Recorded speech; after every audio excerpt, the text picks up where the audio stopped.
Sir ये थोड़ा सा बोल दिया था। देखिए, आज आप उलमा कराम सब लोग आए हैं यहाँ पर, और भी दूसरे जो जिम्मेदार लोग हैं, आप लोगों के साथ बात हुई।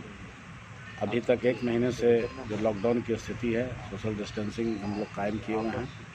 इसमें मसाजिद में नमाज, एक तरह से नमाज को रोका गया, जमात, बड़ी जमात को।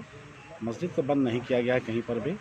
मस्जिद में जो एक छोटी जमात, यानी 2-3 लोगों की जो जमात होती रही है, आप लोग अभी तक यहाँ इसका पालन करते रहे हैं पूरे ज़िला में, और ये ज़रूरी भी है हम लोगों को इस बीमारी से बचाव करने के लिए। तो अभी रमज़ान का महीना आ रहा है, ज़ाहिर है कि रमज़ान में लोग ज़्यादा नमाज की तरफ रुजू करते हैं, लेकिन इसमें भी हम लोगों को ये एहतियात करना है सभी लोगों को कि जिस तरह से अभी आम तौर पर जो नमाज़ें हो रही थी 2-3 लोगों की, उससे ज़्यादा नहीं हो। रमज़ान में भी वही सिलसिला चले और लोग इबादत घर में करें। एक तरावी मामला आता है, तो तरावी में भी ये हो कि मस्जिद में नहीं हो, मस्जिद में जो भी होती रही है 2-3 आदमी की बस उतनी ही की जमात हो, तरावी का पढ़ना हो पढ़ें या नमाज़ पढ़ें, बाकी लोग घर में पढ़ें। और घर में भी इस बात का लिहाज रखें कि जो आम तौर पर घर में भी 25-50 आदमी मिल करके किसी हाफिज़ को रख के नमाज तरावी पढ़ते थे, वो भी नहीं हो, वरना कोई फिर फ़ायदा ही नहीं होगा कि मस्जिद छोड़ करके घर में हम जुट गए। तो हमको सोशल डिस्टेंसिंग मेन ज़रूरी है, लोगों से मिलना जुलना कम करना ज़रूरी है। तो घर में भी अपना खुद ही घर के लोग हैं अपना पढ़ें, 2-3 आदमी घर में हैं या अकेले पढ़ें, 2-4 आदमी, 2 आदमी, 3 आदमी अगर घर में तो जमात बना के पढ़ सकते हैं। लेकिन बाहर से लोगों को बुला करके और बड़ी जमात करने की ज़रूरत नहीं है। इसमें भी हाफिज़ साहब बहुत सारे घर में होंगे तो ख़ुद घर ही में अपना कुरान सुना लें, पीछे उनके भाई, उनके बच्चे या जो भी हों उसके साथ में, तो ज़्यादा बेहतर होगा।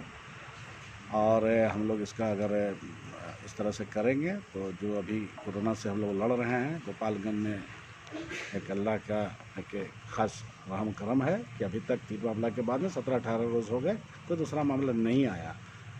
अगर हम लोग इसको चाहते हैं कि सर बरकरार रखें तो ये हम लोग करेंगे तो ज़्यादा बेहतर होगा। और हम समझते हैं कि यहाँ पर जितने भी हमारे उलमा कराम हैं, सभी मसलक के भी लोग हैं, तो ये सभी लोग इस पर इत्तफाक़ करते हैं, उन लोगों से भी आप पे बयान करवा ले तो ज़्यादा बेहतर होगा। एसपी साहब क़िबला कुछ फरमा रहे। सबसे पहले तो सभी भाइयों को हमारी तरफ से आने वाले रमज़ान की ढेर सारी मुबारकबाद। आप सब ने जो सहयोग दिया है अभी तक, आगे भी हम लोग को सहयोग देते रहें। प्रशासन सदैव आपके साथ है। हम लोग मिल बैठ करके सब लोग अच्छे से रमज़ान के त्यौहार को मनाएं, सोशल डिस्टेंसिंग का विशेष ख्याल रखें, और जो भी आप लोग अभी तक फॉलो करते हैं लॉकडाउन में, आप सबसे रिक्वेस्ट है कि आप लोग इसको कंटिन्यू करें। Thank you. Madrasa Islam SDO साहब। अभी आप सभी लोग आए, इसके लिए बहुत बहुत आपको धन्यवाद है। जैसा कि डीएम साहब ने बताया, पूरी तस्वीर आपके सामने समक्ष रखी कि जैसे शुरू से ही मस्जिद में जो नमाज होती है 3 या 5 लोग मिलके मैक्सिमम पढ़ रहे हैं, तो उसी तरह से पूरे रमज़ान के महीने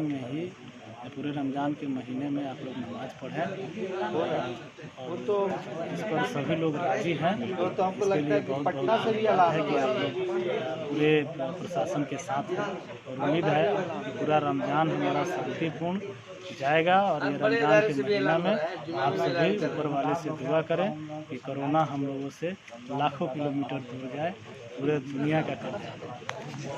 मदरसा इस्लामिया के प्रिंसिपल मौलाना रफ़ीक साहब क़िबला पैगाम देना चाहते हैं। अस्सलाम वालेकुम। अभी हमारे डीएम साहब ने, एसपी साहब ने और एसडीओ साहब ने जो बातें कही हैं, हम तमामी हजरात ने पिछले 1 माह से ज़िला इंतज़ामिया का हम ताउन करते आए हुए हैं, और आइंदा भी हम ताउन करते रहेंगे।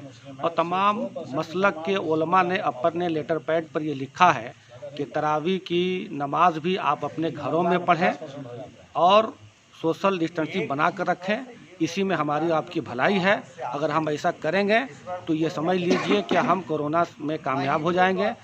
इबादत घर में भी करेंगे तो आपको सवाब मिलेगा। मौलाना नूर आलम साहब सबनही जगदीश बस।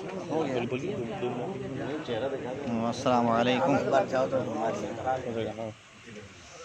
गोपालगंज ज़िला के डीएम साहब ने और एसपी साहब ने, एसडीओ साहब ने कोरोना जैसे मुहलिक मर्ज से तहफ़्फ़ुज़ के पेश नज़र बातें कही हैं और एक महीने से उसका अमल भी हो रहा है।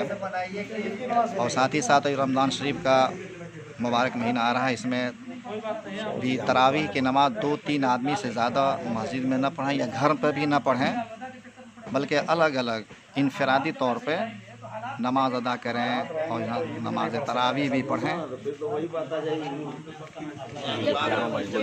अस्सलाम वालेकुम रहमतुल्लाह। अभी तमाम लोगों के सामने जो बातें हुई हैं, ये मुत्तफ़िक़ा तौर पर तय हुआ है कि जिस तरीके से 1 महीने से हम लोग जुमा और दीगर नमाज़ें अदा कर रहे हैं, अब तमामी हज़रात से गुजारिश है कि इसी तरीके से तरावी की नमाज़ भी और रमज़ानुल मुबारक में भी तमाम इबादतें इसी नहज पर करें। अल्लाह रब्बुल इज़्ज़त तमाम इबादतों को, हम सब की तमाम इबादतों को कबूल फरमाए। मौलाना शाहिद इकबाल सनाबली साहब पैगाम दीजिए शॉर्ट में। अस्सलामु अलैकुम वरहमतुल्लाहि वबरकातुहू। हज़रात गिरामी, इस वक्त जो दुनिया के हालात हैं हम और आप सब लोग जानते हैं, अच्छी तरह मालूम है। इसलिए लॉकडाउन में जिस तरह से जुमा और जमात में हम लोग परहेज़ करते थे, मस्जिद में नहीं जाते थे, अपने घरों को नमाज़ों से आबाद कीजिए, अपने घरों को कुरान की तिलावत से आबाद कीजिए, रमज़ान के रोज़े रखिए और रमज़ान की तरावी भी घरों में पढ़िए। घरों में बाहर से लोगों को मत बुलाइए तरावी के लिए, और ये सारी इबादतें अपने घरों में कीजिए, अपने घरों को आबाद कीजिए और अल्लाह रब्बुल आलमीन से दुआ कीजिए कि अल्लाह ताला इस कायनात से, इस दुनिया से ये जो वबा फैली हुई है इसको दूर कर दे, ख़त्म कर दे, हम सबको नजात दे।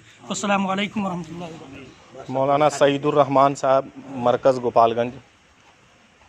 अस्सलामु अलैकुम वरहमतुल्लाहि वबरकातुहू। एक मीटिंग हुई डीएम साहब, एसपी साहब, एसडीओ साहब के यहाँ,